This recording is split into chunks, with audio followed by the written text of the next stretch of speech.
In the autumn of 2001, America's seventh largest company had about 90 days left to go on. The import game on then, America's seventh largest left to live. Almost nobody inside knew. Enron. Wall Street's favorite story. Dying in plain sight. One trading day at a time.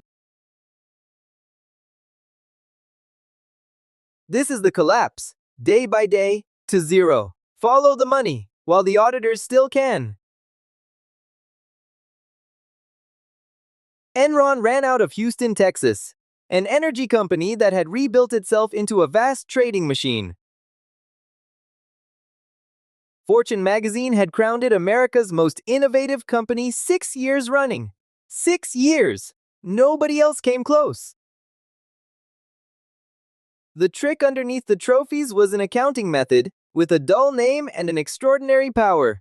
Mark to market. Sign a 20-year deal today. Estimate every dollar it might ever earn, and book that entire imagined profit as income now. Tomorrow's hoped-for profits, stamped into today's earnings. Imagined money on real books, blessed by real auditors. Wall Street applauded. Analysts stacked buy rating on buy rating, and the stock climbed all the way to $90. $90. Seventh largest company in America. 6 innovation crowns on the shelf. What could possibly go wrong? Rewind 2 weeks to August 14th. Chief Executive Jeff Skilling abruptly resigns after just 6 months in the job. His explanation? Personal reasons. No details. The men who run healthy empires do not simply walk away from them. Short sellers lean in. The stock sags into the 30s. And inside the tower, one executive starts typing. August 15th.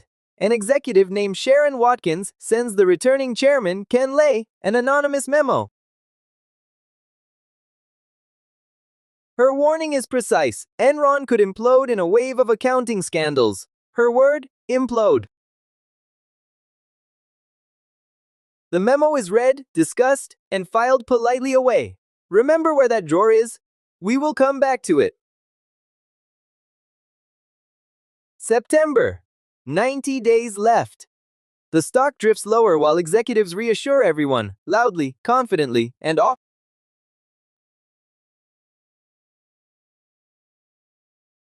The reassurance is the product now, because it's no defense even one on look.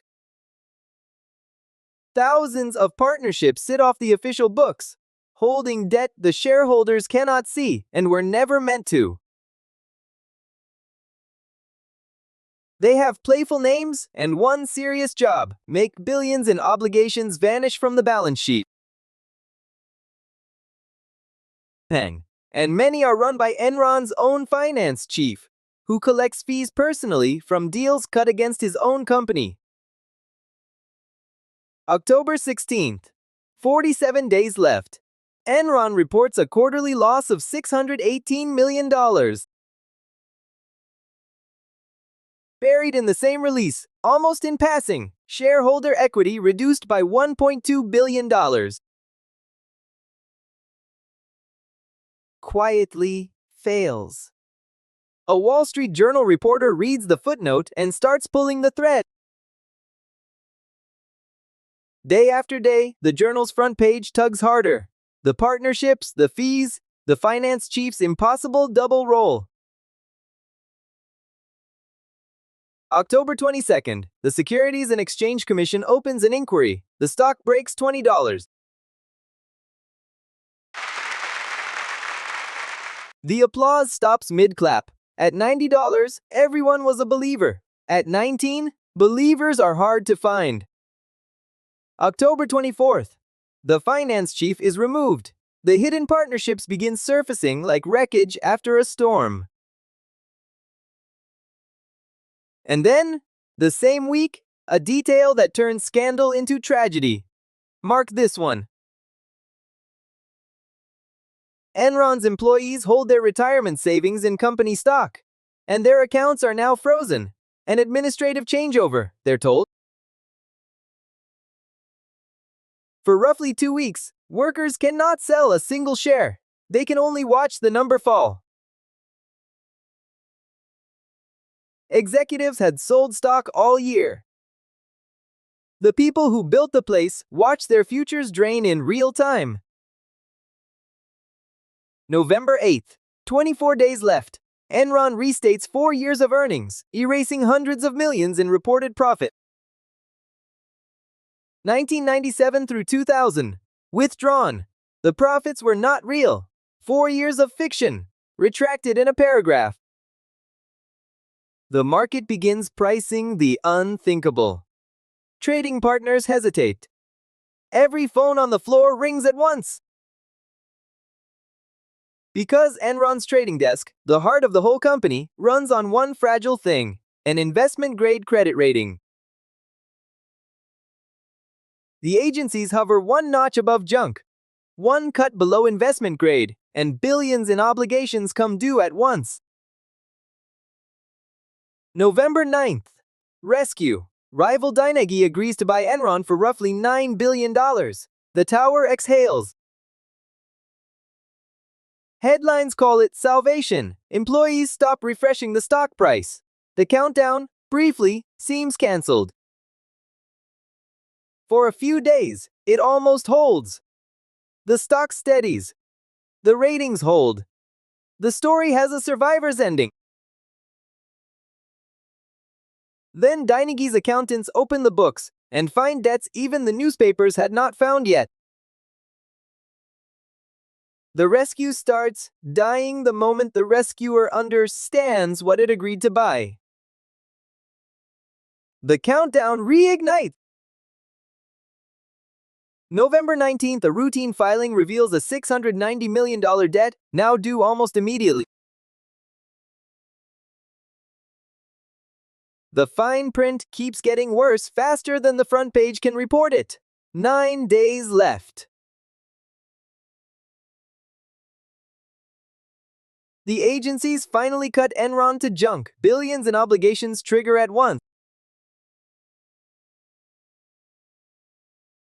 Carnegie walks away the same day. There is no second rescuer. There was barely a first.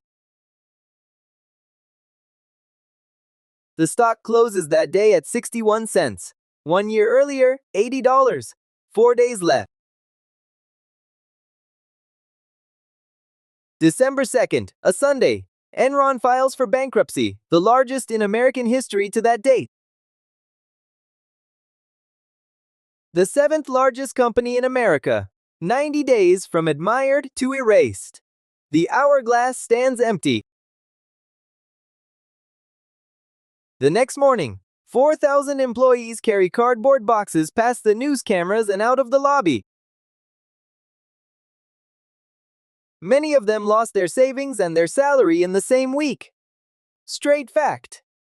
No dramatization required. At Enron's auditors, Arthur Anderson, the shredders had been running for weeks before the investigators arrived. The obstruction verdict that followed destroyed the firm itself. An 89-year-old name, gone with its client. The finance chief pleaded guilty. Jeff Skilling, convicted, sentenced to 24 years.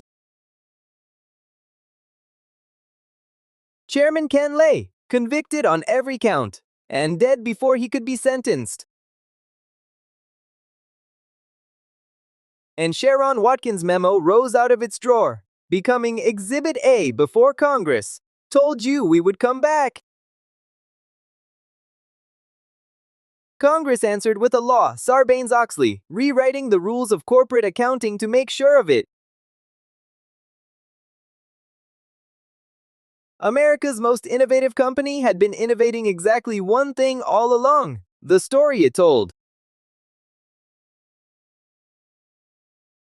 90 days to unwind 6 years of applause. The market had priced a story, never a company. Next time, the scam channels stealing retirements right now.